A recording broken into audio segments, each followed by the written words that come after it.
In this demonstration, we'll be inking and printing the first color of our reduction print. This ink has a lot of white added to it, which will make it more opaque. It really doesn't matter if the first color is opaque or transparent, but later on, your later colors will matter whether you want the previous color to show through or not. So we already have the ink on the roller, and I'm going to be inking up the block. It's important not to put your block in your printing jig as you're applying that first color. So we can see the ink going on the block. It's a little bit easier to see the ink that has white added to it compared to the ink that had transparent base added to it. We want a nice consistent layer of ink. I'm not over inking. I've got a pretty thin layer here. I'm thinking about all of those other layers of ink that I'll be adding, and I want to make sure that we don't saturate the paper so much that those later layers of ink cannot be absorbed. So err on the side of putting on a little bit less ink than you think you may need for these first colors. And you're looking at the amount of sheen that's on the block. You want it to be slightly shiny, but it should not be so heavily inked that it has an orange peel texture. So again, it's hard to see how much ink is on there, but if you're not sure, try to start with a little bit of ink, and then if it just doesn't transfer well, you could gradually add a little bit more ink each time. But it's kind of a pain to have to clean out all those little crevices if you load on the ink too heavily and fill in those details. So we don't want to lose our details. I'm going to set the roller out of the way, and I can also move this whole inking slab off to the side while we bring in the jig.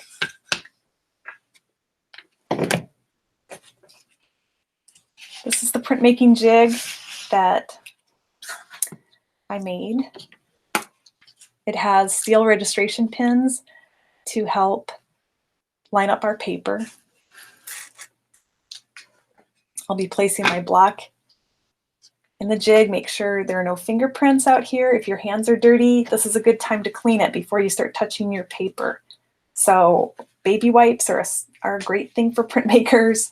It keeps your hands nice and clean when you're handling the paper.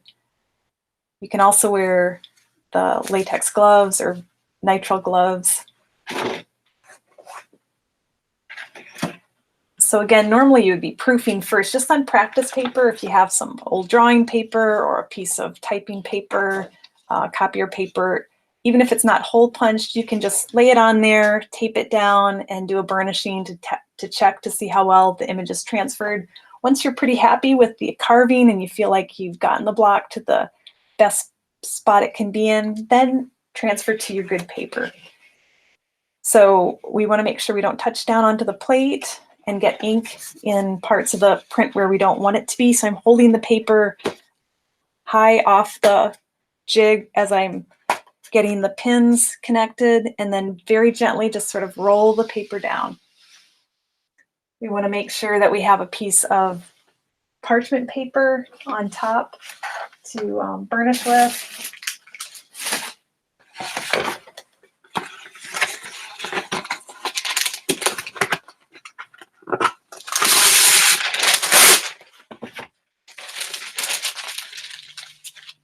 And I have the scrap block. I noticed last time I pulled a proof, I had some damage to this edge of the paper because I dropped my wooden spoon off the edge and it dented it a little bit. So I'm going to try this time putting in a few little scrap blocks that help protect my corners a little bit as I'm burnishing toward the edges there. We'll see if that makes it any better this time. All right, I have a wooden spoon here.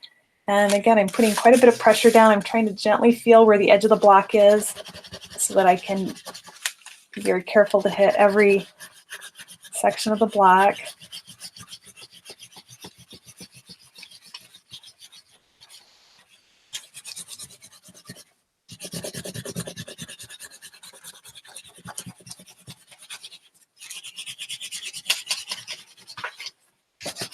I burnish in both directions. And again, I'm kind of feeling ahead with my thumb to make sure that I don't accidentally slide off that front edge of the block. The jig's a little bit low on that side.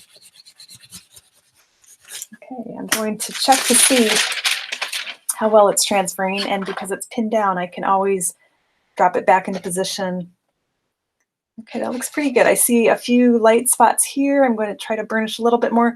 And I'm also noticing that I can see the streak marks from going across with the wooden spoon, but not hitting every single inch. So I need to focus a little bit more time here on the top and along this side. Sometimes you can even look at the block and see areas where there's thicker ink. That means we haven't rubbed over those areas quite enough. So I'm going to, I do kind of want to protect that corner, so I'm going to stagger the blocks out in order to hit that. If I had a longer strip, it would be better.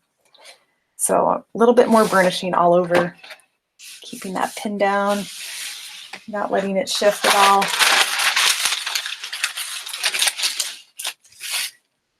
And just try to take a little more time here. I'm just moving a tiny bit each time I go across the block.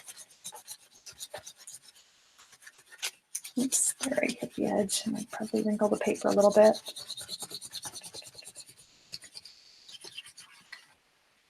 And then let's go this way as well.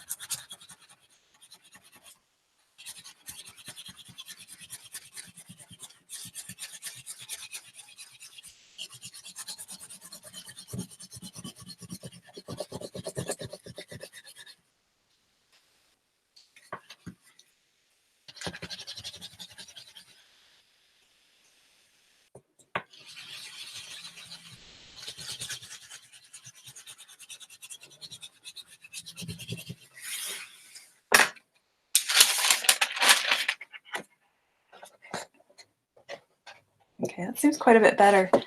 I still see a little bit of pink from my transfer pencil, I guess. This edge is still a little bit light. This looks really good up here, so I'm going to do a little bit more work here. It's possible that this block is a tiny bit taller than that one, which isn't allowing me to get to that edge, so I will remove the block and just kind of carefully go over that edge one more time. Being a little bit more careful so I don't wrinkle the paper there. So maybe a little bit slower. And a feeling for that edge with my finger. Get the corners over here.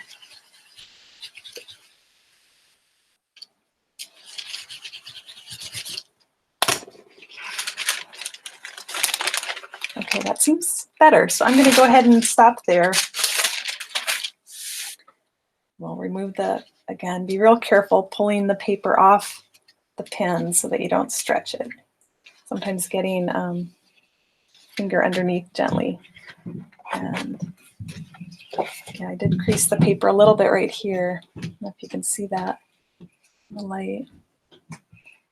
But I think that looks pretty good. So again, this one had the white added to it. This one had transparent base. They're, you know, in the same range of values. The one with the transparent base is actually a little bit darker than the one with the white. So you can adjust the quantities of each one of those ingredients until you get exactly the value that you're hoping for. But I would try to keep your first value very light. Don't let it get near middle tone because we still need 2 or 3 darker values. And if you start too dark with your lightest color, then there's not really too many places you can go to make it darker. So start way down, maybe 25% intensity, and then your next color might be 50% of the value, and then maybe your third color 75%, and then you could use black for your fourth color. It depends how many different steps you want. You can make as many as you want.